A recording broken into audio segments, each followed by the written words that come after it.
de Matthieu, chapitre 15, du verset 21 au verset 28. Nous allons le lire au nom de notre Seigneur Jésus-Christ. Jésus étant sorti de là, se retira dans le territoire de Tyr et de Sidon.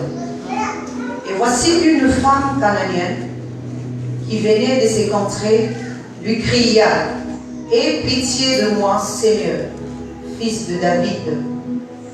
Ma fille est cruellement tourmentée par le démon. Il ne lui répondit pas un mot. Et ses disciples s'approchèrent et lui dirent avec instance: renvoie-la, car elle crie derrière nous. Il répondit: je n'ai été envoyé pour brebis perdues de la maison d'Israël. Elle vint se prosterner devant lui, disant: Seigneur, secours-moi. Il répondit: il n'est pas bien de prendre le pain des enfants et de le jeter aux petits chiens. Oui, Seigneur, dit-elle, mais les petits chiens mangent les miettes qui tombent de la table de leur maître. Alors Jésus lui dit: femme, ta foi est grande, qu'il te soit fait comme tu veux. Et à l'heure même, sa fille fut guérie. Alléluia. Amen. On va acclamer le Seigneur très très fort pour cette parole. Nous pouvons nous asseoir, s'il vous plaît. Alléluia. Amen. Notre thème général, c'est car tu as trouvé grâce. Mon sous-thème de ce soir, c'est les deux types de grâce. Nous allons parler de deux types de grâce. Le premier type de grâce, la grâce provoquée. Alléluia. Amen. La grâce provoquée.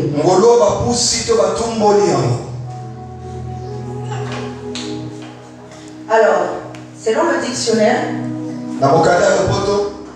la grâce, c'est une faveur accordée librement. Et c'est pour ça que nous allons essayer de décortiquer le passage que nous venons de lire ce soir. Pour ça, nous devons être très très attentifs. Alléluia. Amen. Je veux essayer de définir un peu tout cela dans un sens spirituel. Pourquoi? Parce que nous sommes d'abord spirituels avant d'abord d'être corps. Alléluia. C'est pour ça que j'aime bien d'abord m'adresser à l'esprit avant le corps. Parce que c'est deux entités différentes. Le corps est une entité, l'esprit aussi est une entité. Les deux parlent deux langages différents. Le corps a un langage, l'esprit aussi a un langage. Alléluia. Donc si nous voulons nous adresser à l'esprit, donc nous allons essayer aussi de parler dans l'esprit. Amen. Alors, nous allons prendre d'abord cette histoire de la femme cananéenne. Que représente-t-elle par rapport déjà à Israël? Amen. Elle représente déjà une femme étrangère dans le sens littéraire de la chose. Parce que cette femme, c'est une race, en fait, ou encore c'est une femme qui n'avait rien à voir avec les promesses d'Israël, qui n'avait rien à voir avec les Juifs, qui n'avait rien à voir avec le Seigneur Jésus. Alléluia. Amen. Qui était étrangère aux choses de Dieu. Amen. Amen. Donc c'est pour ça que je veux maintenant ramener ça dans le spirituel. Que représente d'abord dans le spirituel cette femme? Dans le spirituel, elle représente la chair. Parce que la chair que nous avons là n'a rien à voir avec l'esprit.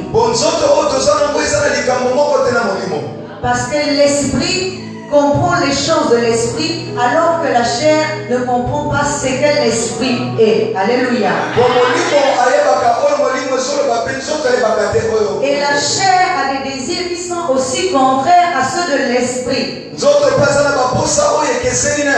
ce que la parole de Dieu nous dit. La chair a des désirs contraires à ceux de l'esprit. C'est pour ça la chair ne parle pas le même langage que l'esprit. Parce que la chair a une nature différente aussi de celle de l'esprit. Alléluia. Donc aujourd'hui, nous allons aller pas à pas. J'essaie de démarrer un petit peu. Alléluia. Donc cette femme ici représente la chair de l'homme qui est étrangère aux choses de Dieu. Alléluia. Et la fille qui est malade, qui est tourmentée par le démon, est représentée par la conscience. Alléluia. Alléluia. Est-ce que vous savez que lorsque nous vivons selon l'homme et que nous sommes dans la nature de l'homme, notre conscience aussi est corrompue.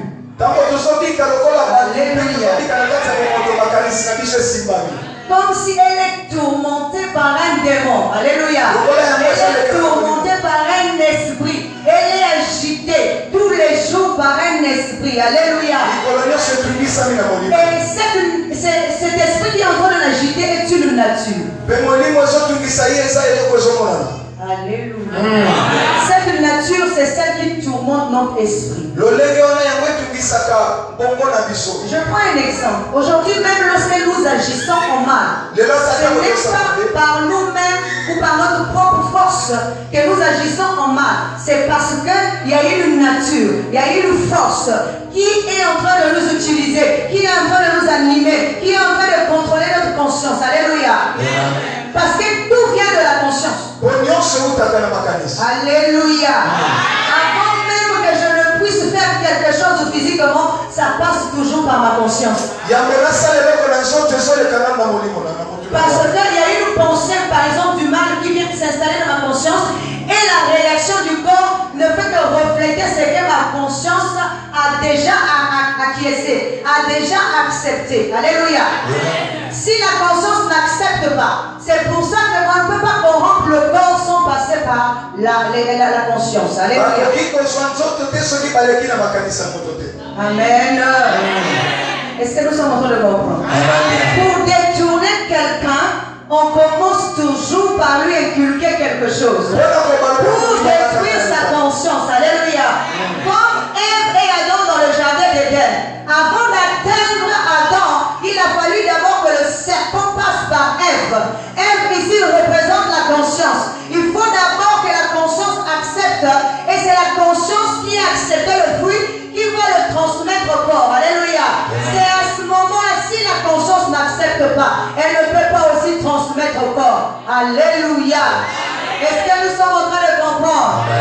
Si tu es en train de comprendre, acclame le Seigneur.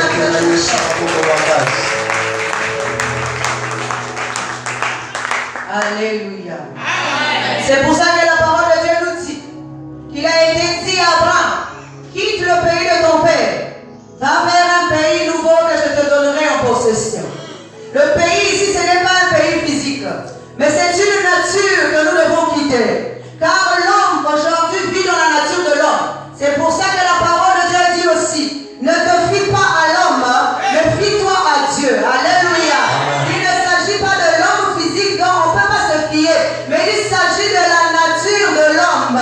Si tu te fies à la nature de l'homme, l'homme passera, mais la divinité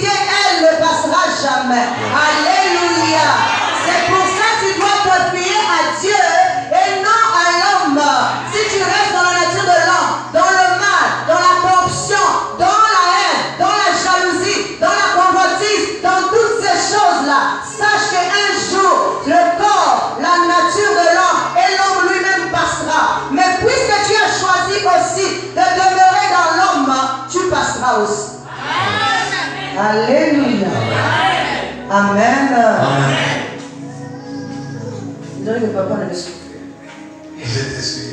Amen. Amen. Alors, cette femme étrangère, Moi, c'est mon père. c'est là que nous devons maintenant suivre très attentivement. Alléluia. Amen. Comment la chair remonte en grâce. Elle qui est en inimitié avec Dieu. Parce que jusque-là, Dieu ne s'est jamais manifesté dans le corps physique. Alléluia. Amen. Pour que Dieu se manifeste dans le corps physique, il faut qu'il se passe quelque chose. Alléluia. Pour que Dieu se manifeste dans le visible, il faut qu'il se passe quelque chose. Parce que Dieu n'habite pas dans le ciel physique, mais Dieu habite au-dedans de chacun de nous. Alléluia. Parce que la parole de Dieu nous dit que ne savez-vous pas que vous êtes le temple de Dieu qui habite en vous. Alléluia. Si nous cherchons Dieu à l'extérieur, nous allons aller dans le ciel ici. Nous allons avoir des planètes. Nous allons avoir le soleil.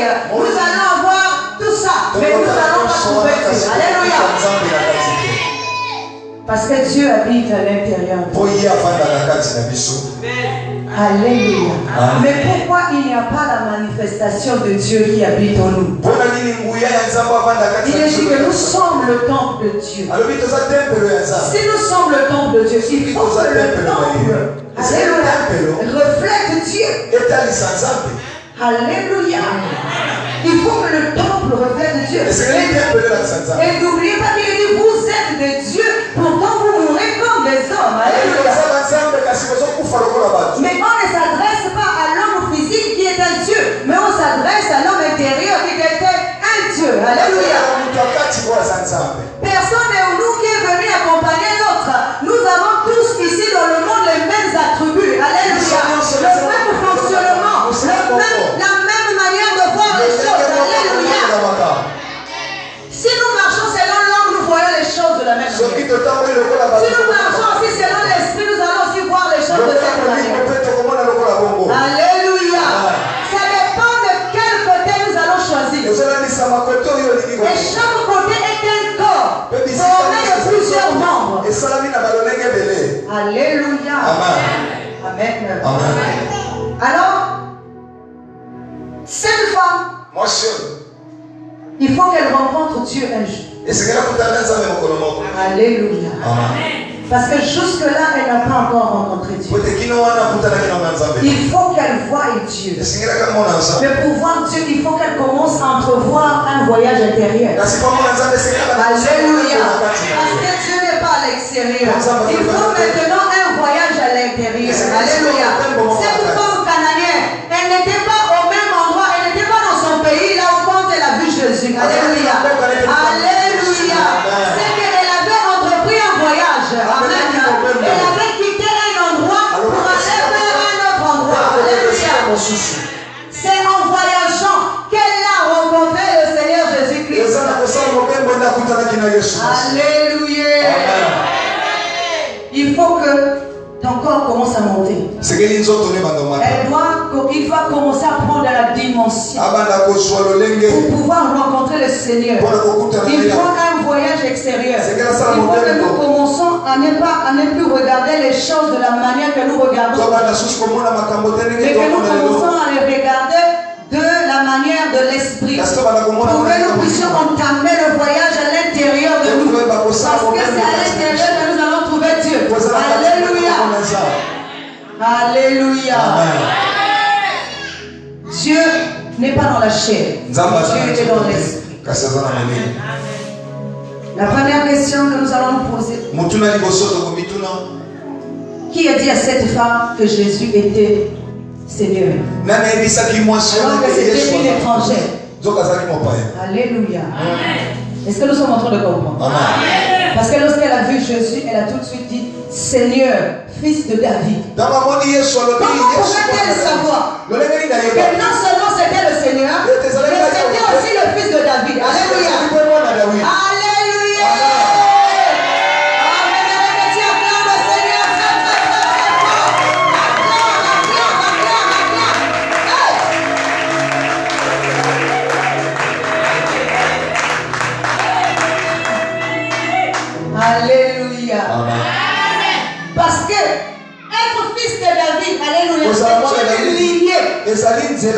Alléluia. Dans le sens physique, amen. Il y a plusieurs générations entre Jésus et David. Alléluia. Alléluia. Mais dans le sens spirituel, la lignée de Jésus est directe. Donc Jésus est le fils direct de David. Alléluia. Alléluia. Donc si nous comprenons, cette femme avait déjà une connaissance. Elle avait déjà, et elle voyait déjà avec les yeux de l'esprit. Alléluia. Le fait de se déplacer, de quitter un pays, d'aller vers un autre, ça nous pousse déjà de voir dans l'esprit. Alléluia. De comprendre dans l'esprit, d'entendre dans l'esprit. Nous ne sommes plus de la chair, mais nous devons changer de dimension. Alléluia. Celui qui est dans la chair ne peut pas voir les choses de la chair. Parce que celui qui est dans la chair est ignorant. Il est mort spirituellement. Mais celui qui est dans l'esprit est vivant spirituellement. Et il voit de la manière de l'esprit. Il peut comprendre que celui-là est fils de David. Qui est fils de David? Alléluia. C'est l'esprit qui est fils de Dieu. Alléluia. Alléluia. Parce que David incarne le roi. Donc seul le roi, c'est Dieu. Alléluia. Le roi assis sur le trône. Le trône éternel, c'est Dieu lui-même. Alléluia. Mais un fils, c'est le corps de la divinité. Donc lorsque la femme voit, il reconnaît que celui-là est le fils de Dieu. Alléluia. Celui-là est le fils de David. Alléluia. C'est lui qui peut maintenant me sauver. Alléluia. C'est lorsque nous montons maintenant, la chair commence à comprendre les choses. Nous devons maintenant saisir les choses de Dieu. Parce que nous allons nous dire, c'est maintenant que nous devons être sauvés. Alléluia. C'est pour ça que j'ai posé cette question. Regardez encore ce qui va se passer. Alléluia. Quand il appelle fils de David. Alléluia. Jésus ne répond pas. Dis Amen. Dis encore Amen. Alléluia. Mais elle insiste. Alléluia. Est-ce que nous sommes en train de comprendre? Parce que lorsque nous progressons et que nous arrivons à aller dans l'esprit, c'est là que nous nous rendons compte que la vie se trouve ici. La vie n'est pas ailleurs. Mais la vie se trouve ici. C'est maintenant là que je vais trouver la vie. Alléluia. Et donc je ne vais pas abandonner cette personne. Je ne peux pas. Même si l'esprit ne me répond pas. Même si l'esprit ne m'entend pas. Alléluia. Mais je m'accroche à l'esprit. C'est maintenant là. Je ne peux pas lâcher. Alléluia. Alléluia. Regardez d'abord cette scène. J'aimerais que vous puissiez visualiser ça. Jésus, celui qui est dans l'amour, celui qui aime tout le monde. Alléluia. Mais ne répond pas à cette femme-là. Parce qu'il sait qu'il n'est pas à sa hauteur. Alléluia. Parce qu'ils sont en inimitié. Donc Jésus ne daigne même pas de la répondre. Alléluia.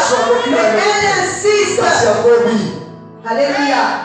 Elle est en train d'insister. Jésus est en train de partir. Elle est en train de crier. Aie pitié de moi. Fils de David. Alléluia. Ne me laisse pas ici. Alléluia. Ça c'est quand la chair se réveille. Et la chair doit croire que maintenant moi aussi, je dois atteindre la dimension de l'esprit. Je ne retourne pas en arrière. Je ne retourne pas ici. Je ne reste pas ici. Moi je dois m'approcher.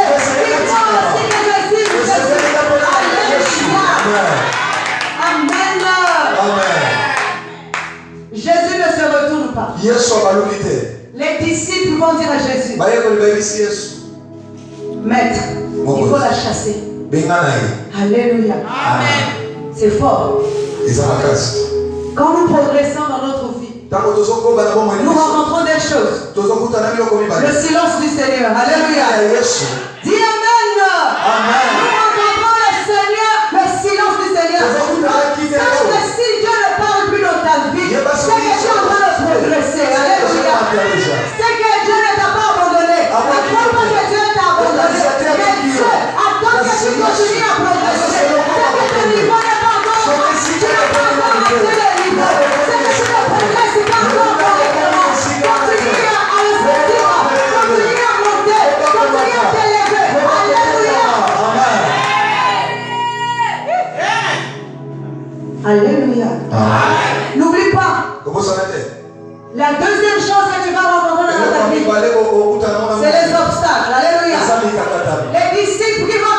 Maître, chasse-la. Elle est en train de crier les dieux au loup. Alléluia.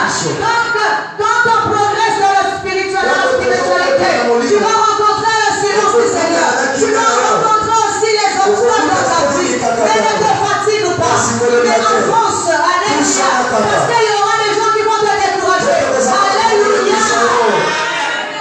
Ceux qui vont te décourager. Amen. Dis Amen. N'oubliez pas, on nous dit des disciples de Jésus. Ce n'étaient pas des gens de la rue. Ce n'étaient les gens de la maison. L'environnement de Jésus. Ceux qui étaient avec Jésus. Enseignaient de Jésus. Mais ils sont en train de dire, non, celle-là, elle n'est pas de notre milieu. Alléluia. Celle-là, elle est venue pour aller à côté de nous. Celle-là, il faut la chasser. Repousse-la. Alléluia. Alléluia. Donc même quand tu rencontres une difficulté, même quand c'est une sœur ou un frère qui parle à côté de toi, tu vas te dire, forcément il y a un esprit au-dedans de lui. Il ne faut pas voir la sœur, il ne faut pas voir le frère, mais voir l'esprit qui est en train de l'utiliser. C'est pour te décourager, pour que tu n'avances pas, pour que tu n'atteignes pas le niveau que tu es. Mais toi progresse. Si elle était découragée, elle serait restée. Alléluia. Elle aurait dit, mais on m'a déjà dit de partir. Mais elle a continué. Et la parole de Dieu nous dit, à un moment donné, elle est venue se prosterner. Dis Amen. Or, sur un plan spirituel, se prosterner veut dire se soumettre. C'est lui qui est maître des maîtres, maître des temps, maître des circonstances, le Dieu tout-puissant. Alléluia. Alléluia. Tant que la chair ne va pas se soumettre comme une épouse devant le Seigneur des Seigneurs, elle ne va pas aussi recevoir la grâce de Dieu. Alléluia. Il faut que la chair puisse se soumettre devant Dieu, puisse se prosterner, marcher maintenant selon l'esprit, marcher maintenant selon la divinité de Dieu. Alléluia. Parce qu'il a dit que Dieu attend les vrais adorateurs qui l'adoreront en esprit et en vérité. Alléluia. Lorsque tu te soumets, ça veut dire tu te prosternes, ça veut dire que tu aimes de tout ton corps, que tu aimes de tout ton cœur, que tu aimes de tout ton âme, que tu aimes de tout ton esprit, que tu aimes, que tu ne fais plus les choses qui sont contraires à la volonté de Dieu, mais que tu t'es soumise à Dieu pour pouvoir faire sa volonté. Alléluia. Parce que très souvent, nous disons une chose et nous faisons une autre. Nous disons une chose et nous faisons une autre chose. Parce que la chair est trop têtue. C'est une épouse qui ne veut pas se soumettre. Il faut qu'elle se soumette. Alléluia. C'est pour ça que nous avons toujours des conflits dans nos familles, dans nos maisons. Alléluia. Parce qu'il y a toujours problème d'incompréhension. Parce que la chair nous emmène toujours dans les lits. Alléluia.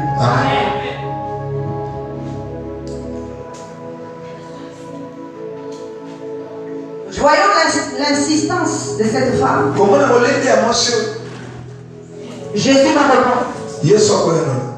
Alléluia. Écoutez bien. Alléluia. Jésus finit. Déjà, premièrement, nous devons savoir quelle que soit la durée de notre épreuve. Il finit toujours par répondre. Alléluia. Il finit toujours par répondre. Quelle que soit la durée de son silence, un jour il finira toujours par te répondre. Alléluia. Même si ça va durer 10 ans, 20 ans, il répondra un jour. Il nous dit que son temps n'est pas encore arrivé. Alléluia. Ce n'est pas qu'il ne t'écoute pas. Ce n'est pas qu'il ne te voit pas. Mais il te voit. Il t'entend. Et comme son temps ne répondra pas là, alléluia, il est en train d'avancer. Ça continue seulement le suivre. Combien de distance, alléluia. Est-ce que vous savez Si quelqu'un t'oblige à faire 100 pas, faisons 200 avec lui. Alléluia. Est-ce que le Seigneur n'a pas demandé à cette femme de faire 100 pas? Alléluia. Parce que quand la femme la rencontre, elle est dans un endroit. Il est dans un endroit. Mais il est en train de progresser pendant que cette femme-là, alléluia, elle est en train de suivre. Elle est en train de prier. Alléluia. Donc Jésus va voir le nombre de pas qu'elle veut aussi faire en le suivant derrière. Alléluia. Combien de pas fais-tu tous les jours pour suivre Jésus? Alléluia. Est-ce que tu vas te fatiguer lorsque tu vas atteindre 2 pas? Alléluia. Beaucoup de gens se fatiguent. J'ai commencé depuis longtemps. Je suis arrivé à ce niveau. Dieu ne m'a pas répondu. Dieu ne m'écoute pas. On dirait que c'est le Dieu de quelqu'un d'autre. On dirait que c'est le Dieu de mon frère ici. On dirait que c'est Dieu fait seulement pour les autres. Alléluia. Mais Dieu fait aussi pour toi. Dieu aussi te voit. Dieu aussi t'entend. Alléluia. Il veut seulement regarder le nombre de pas. Il veut comprendre. Est-ce que tu vas continuer à le suivre? Alléluia. Et il répond. Tôt ou tard. Amen. Amen. Alors, c'est la réponse de Jésus qui m'intéresse. Alléluia. Amen. Il est dit, il n'est pas bon de prendre.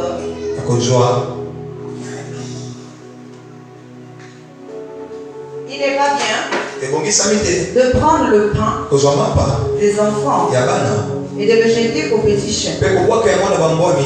Alléluia. Bon, déjà cette phrase-là, franchement, ça m'a même troublé. Alléluia. Même vous-même, hein, essayez de voir ça. Bon, qu'est-ce que le chien vient faire avec ce que la femme-là a demandé?